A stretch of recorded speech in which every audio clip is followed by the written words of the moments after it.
यह कहानी है मोबाइलपुर की, जहां लगभग हर किसी के पास स्मार्टफोन था।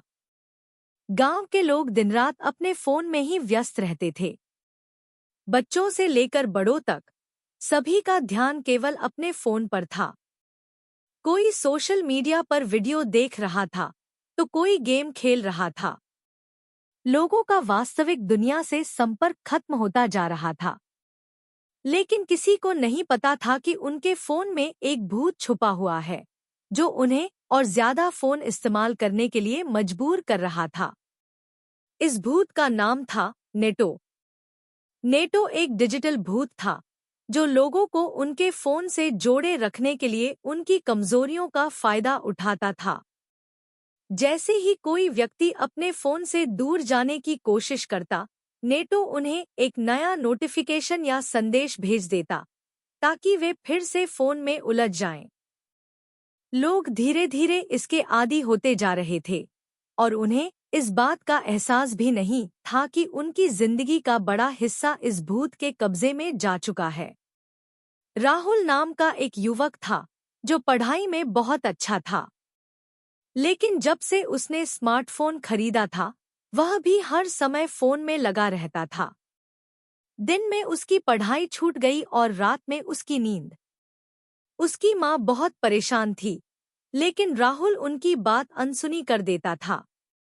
एक दिन राहुल ने महसूस किया कि जब भी वह फोन से दूर जाने की कोशिश करता है, उसे अजीब-अजीब आवाजें सुनाई देती हैं, जैसे कोई उसे बुला रहा हो। उसने ध्यान दिया कि ये आवाजें हमेशा तब आती थीं, जब वह फोन से दूर जाने का फैसला करता था। राहुल ने अपनी माँ को यह बात बताई, लेकिन माँ ने इसे उसका भ्रम समझा। राहुल ने तय किया कि वह इस रहस्य का पता लगाएगा।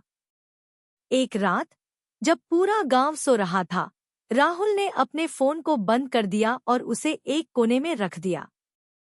जैसे ही उसने फोन से दूरी बनाई, अचानक उसे अपने कमरे में एक अजीब सी ठंडक महसूस हुई। उसने देखा कि उसके फोन की स्क्रीन अपने आप जल उठी और उसमें से एक धुंधली आकृति निकलने लगी।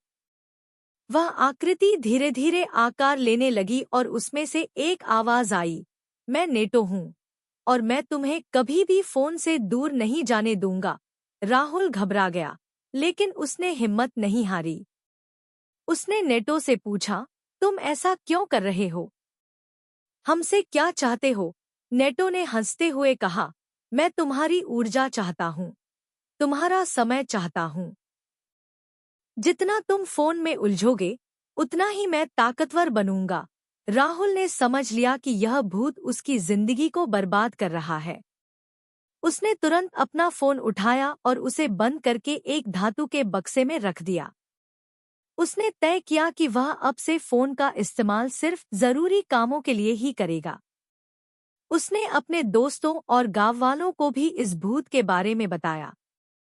पहले तो लोग उसकी बात पर हंसे, लेकिन जब उन्होंने भी अपने फोन के प्रति अपनी लत को महसूस किया, तो वे समझ गए कि राहुल सही कह रहा है।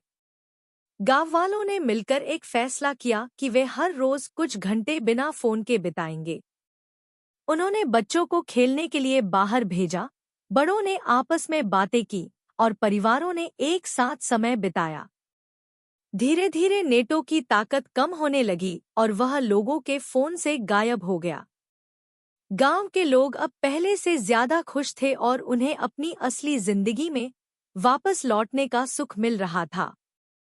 इस कहानी से हमें यह सीखने को मिलता है कि तकनीक का सही इस्तेमाल करना जरूरी है। अगर हम अपने फोन का ज्यादा इस्तेमाल करेंगे, तो हम अपने जीवन के असली पलों को खो देंगे। संतुलन बनाना जरूरी है ताकि हम अपनी जिंदगी को पूरी तरह से जी सकें, बिना किसी भूत के कब्जे में आए।